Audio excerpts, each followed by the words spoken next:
Start. Hi friends, welcome to Tamil cinema update. இன்னைக்கு நம்ம என்ன மூவி அப்டேட் பார்க்க போறோம் அப்படின்னா, நம்ம ஜனநாயகன் மூவி அப்டேட் தாங்க பார்க்க போறோம். ஜனநாயகன் நம்ம எல்லாருமே சொல்றாங்க, ஜனநாயகன் வந்து ரீமேக்கு, தெலுங்குல பாலையா நடிச்ச பகவத் கேசரி அப்படின்னு சொல்லிட்டு. ஆல்ரெடி தெலுங்கு படத்தை நிறைய படத்தை நம்ம தளபதி ரீமேக் பண்ணியிருக்காரு. அந்த படம் எல்லாமே நம்ம மெகா ஹிட் பண்ணியிருக்கோம். ஸோ அந்த வரிசையில் தளபதியோட கடைசி படம் தான் இந்த ஜனநாயகன். ஸோ இந்த படத்தை நம்ம கண்டிப்பாக மெகா ஹிட் பண்ணாமல் விட மாட்டோம். ஸோ இந்த படத்தோட கதை என்னன்னு பார்த்தீங்க அப்படின்னா, ஒன்லைன் ஸ்டோரி. இது பெண்களோட சிறப்பை பற்றின படம்.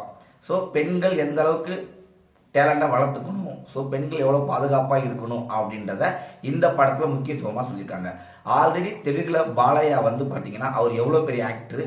ஸோ அந்த படத்தில் அவர் எவ்வளோ ஆக்ஷன் பண்ணியிருப்பாரு, அவரோட பஞ்செல்லாம் எப்படி இருக்கும் அப்படின்ட்டு. சேம் தளபதிக்கு நம்ம ஹெச் வினோத் வந்து பார்த்தீங்க அப்படின்னா அரசியலில் இப்போ ரீசெண்டாக நம்ம தளபதி வந்திருக்காரு, என்ட்ரி ஆயிருக்காரு. ஸோ அதுக்கு தகுந்த மாதிரி கதையில் சில சேஞ்சஸ் பண்ணியிருக்காங்க. ஸோ அரசியல் வசனங்கள் நிறையாவே இருக்கு, தெரிக்க விட்டுருக்காரு படத்தில். அது மட்டும் இல்லாமல் அரசியலுக்கு உள்ள வந்ததுக்காக அந்த இன்டர்வல் சீக்வன்ஸ் அது எல்லாமே பயங்கரமா வந்திருக்கு படத்துல. இந்த படத்துல விஜய்க்கு ஜோடியா பூஜா ஹெக்டே நடிச்சிருக்காங்க. ஸோ விஜய்க்கு பொண்ணா வந்து பாத்தீங்க அப்படின்னா மமிதா பவிஜ் நடிச்சிருக்காங்க. ஸோ எல்லாருமே அவங்களோட கேரக்டர் நல்லா பண்ணியிருக்காங்க. படம் வந்து பாத்தீங்க அப்படின்னா 3 மணி நேரம் லென்த்தியா இருக்கு.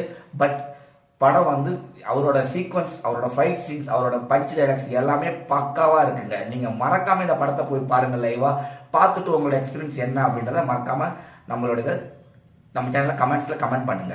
அது இல்லாமல் நம்ம தளபதியோட கடைசி படங்க. ஸோ இதை நம்ம வந்து மெகா ஹிட்டாக பண்ணணும்.